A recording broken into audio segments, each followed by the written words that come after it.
It's been a fantastic day so far at FTT Lending 3.0 and Future Identity Finance.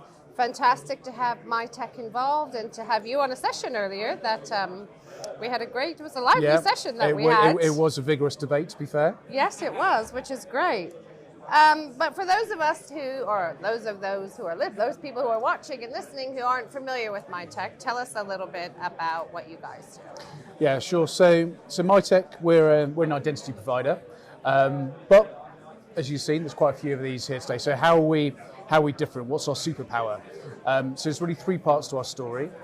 Firstly, orchestration.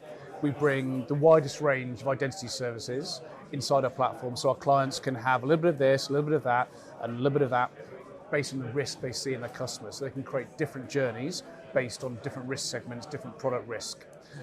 Secondly, and this really is our superpower, we love a bit of configuration. What I mean by that is that we enable our clients to create the configurations, create the settings from the safety of their desk using our client portal, so they can create their rules, their compliance settings, their journey settings without having to have developers galloping behind them, doing the work with them, holding their hand. So for instance, clients can say, right, I'm not going to accept an ID document if it's within 2 months of expiry. But if it's a tax document, it can be up to 11 months old. If it's a utility bill, it can be up to 3 months old. Or they can say, right, I want to render the journey in Brazilian Portuguese or in French.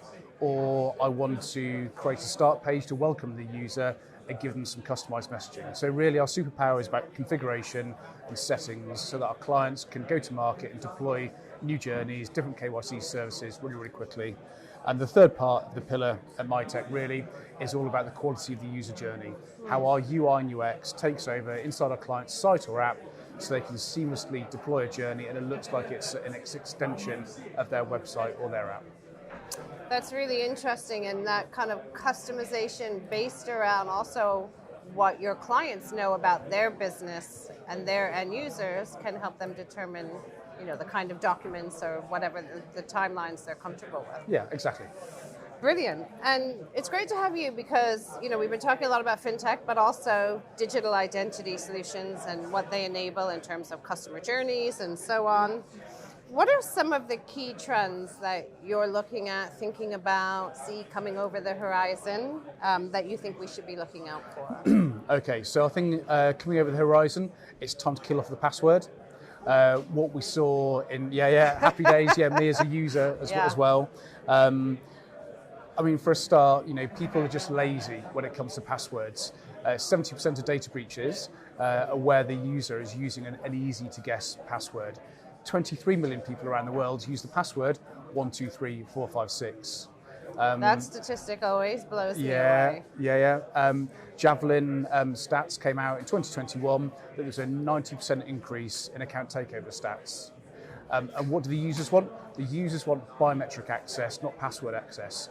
Again, Javelin also found the stat that 64% of users prefer biometrics over passwords and KBAs.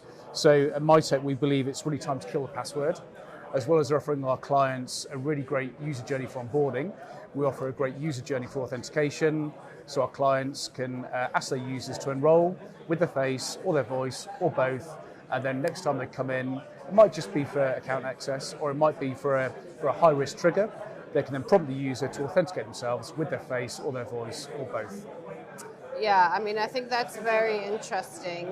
And, picking up on that, even a few years ago, there were a chunk of people who were uncomfortable maybe with using voice or even face in public. That seems to really have changed now.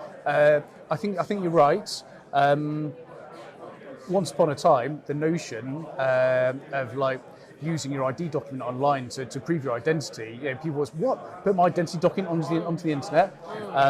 And so we've all grown much more comfortable now in using our biometrics and our digital identity to prove we are who we say we are. But you said specifically in public in terms of doing biometrics like that. And the key there is to make it gestureless. You don't want somebody on the train or in the office having to do all that. Yeah. It's got to be passive liveness detection. And at Mitek, that's something that's at the heart of our solution. Brilliant.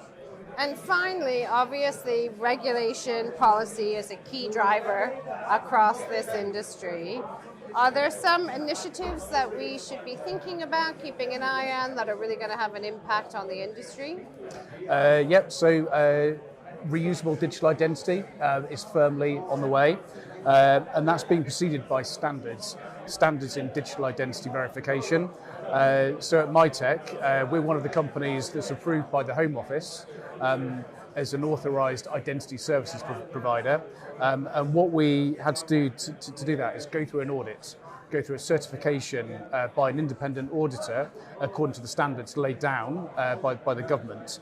And this is creating, for the first time, prescriptive standards about how to verify identities. In the old days, it was all outcomes-based regulation. You've got to prevent financial fraud, you've got to prevent financial crime. But how you do it, Mr. Regulated Entity, is up to you. And what we're seeing now, and it will come to the financial services world, but at the moment it's live now, it's real, in the right to work and right to rent identity check world, whereby there's these different levels of assurance which are very, very prescriptive around you have to do biometrics and you have to get a match to this level, you have to check negative databases, you have to use this data source, and it's now become very, very prescriptive. And Mitek, and also myself as an identity guy, I welcome that level of detail. It brings good clarity to around identity verification should be done and to what level it should be done as well. Great. Well, thank you so much for sharing that. That's been Pleasure. really interesting. Thank you for joining us today, and I hope you enjoy the rest of the event. Same to you.